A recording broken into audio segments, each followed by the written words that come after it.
qui a dit à Abraham, je donnerai Canaan à ta postérité.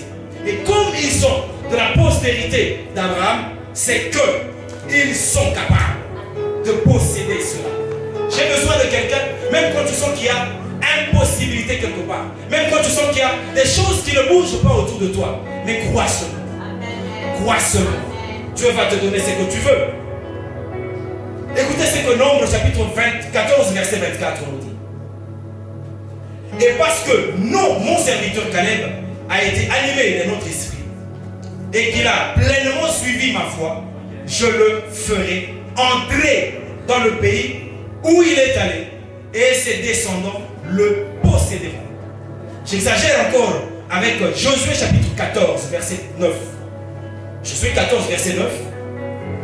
Et ce jour-là, Moïse jura en disant, le pays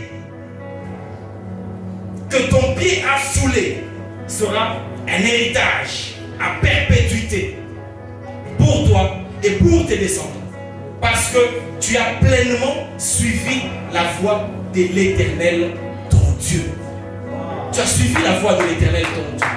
C'est que quelque part, cette parole que Dieu avait dite à Moïse, que puisque mon serviteur Caleb était animé d'un autre esprit, différent des autres, je lui donnerai ce pays.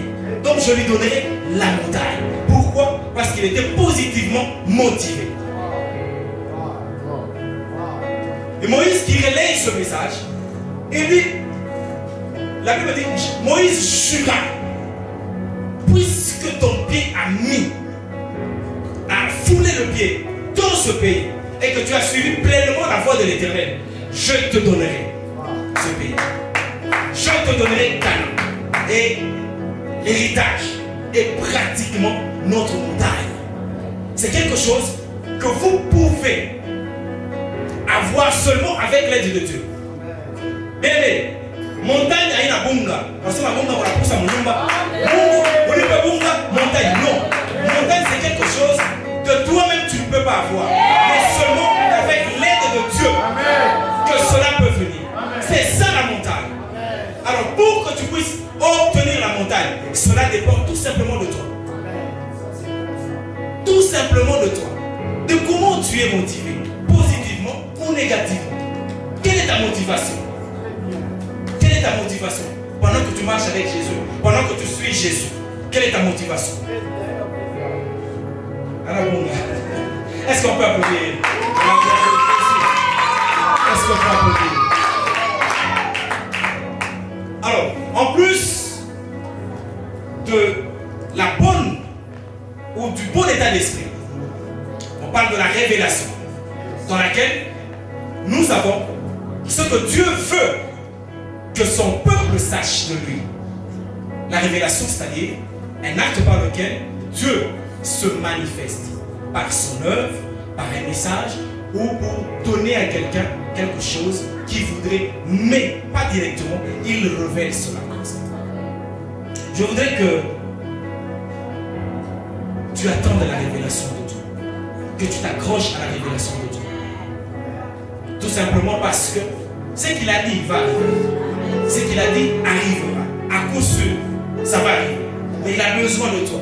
Et sur la marche de l'acquisition de la montagne, ou l'acquisition de son héritage, hormis la bonne détermination, le courage, la révélation, il y a à l'intérieur de la révélation la foi, ainsi que la patience qui est le fruit de l'esprit. Parce que si vous n'avez pas de patience, si vous n'avez pas de foi, rien ne pourra arriver. Regardez Caleb quand il va demander à Josué, donne-moi ma montagne. Donne-moi ma montagne. Il va demander à 85 ans. Alors que la révélation était venue lorsqu'il avait 40 ans. Il a attendu 45 ans durant. Quelle patience. Mais toi et moi, au bout d'une année seulement, rien n'est encore là. Tu n'as encore rien vu. On a ça comme Katia Mongo Mipang. Baba, kama mishone imu akafan décembre ishi. Mita kwacha papa. Bien-aimé, je voudrais te dire ceci. Tu peux abandonner Dieu, mais c'est toi qui seras le grand perdant. Parce qu'il est là, il reste Dieu. Dans sa toute puissance, dans sa magnificence, dans sa gloire. Il est Dieu. C'est toi qui vas perdre.